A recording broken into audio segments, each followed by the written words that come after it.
Ayan, hello pa sa ating lahat. Guys, malaki ang sinayang ni Viancy. So, totoo nga ba po to na malaki yung sinayang ni Viancy? O, wala na po siyang sinayang dahil nga po, madami na po siyang ipon. So, reality naman po talaga yan, no? Habang andyan ka sa Kalingap, busog ka po talaga. O, baka mabash na naman. Ito po ay opinion ko lamang po base sa mga napanood ko.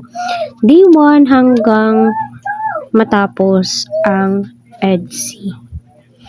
Kita po natin nung last na vlog ni Kalingap Rob na magkasama si Eds at saka si Viancy. Tamlay po nila, ramdam mo yung bigat, yung tipong na-awkward na po sila sa isa't isa, parang di na po maibabalik yung dati. Yes, syempre, di na po talaga maibabalik yun kasi nga po, tulpo na po yung pinag-uusapan dito eh. Diba, nakakahiya po yun. Buong mundo yung nakapanood. Milyon. At kita naman po natin, no, na nasa panig ni Kuya Val yung mga viewers, supporters. Ika nga ni attorney. Naku, baka pwedeng kami yung mai-vlog. Kasi nga, bibidyohan ka, baka bibigyan ka ng motor, tricycle. No? So, napakaswerte. Kahit saang banda po natin tignan, napakaswerte ni Viancy at ang kanyang pamilya. Ika nga po nila, basta pamilya na, magulang na yung usapan, syempre, lumalabas yung totoong ugali ng isang bata. Depende naman po yan kung papaano pinalaki ng magulang, magre-reflect po yan kung ano po yung ugali ng magulang. Ganun din po, ika nga po nila, nasa loob ang kulo.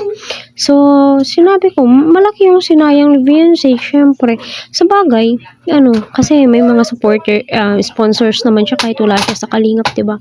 Kaya po nilang i-sustain yung pang-araw-araw na pangangailangan po nila, and yung pag-aaral ni Viancy ay masusuportahan naman din po, pero yung nakakalungkot dito, yung tipong akala mo papanig sa'yo, siguro sa 10 out of 100, iilan lang po yung papanig kay Viancy, which is yun po yung mga bashers ng Kalingap. No, yun po yung mga anti-Kalingap po talaga, 'di ba? So nakakalungkot isipin yung dating hinahangaan natin, sinusuportahan po natin, may ugali pala, no? Nasa loob ang kulo. Masasabi mo, bakit ganun? Bakit ganun si Viancy? Di naman siya ganyan, di ba?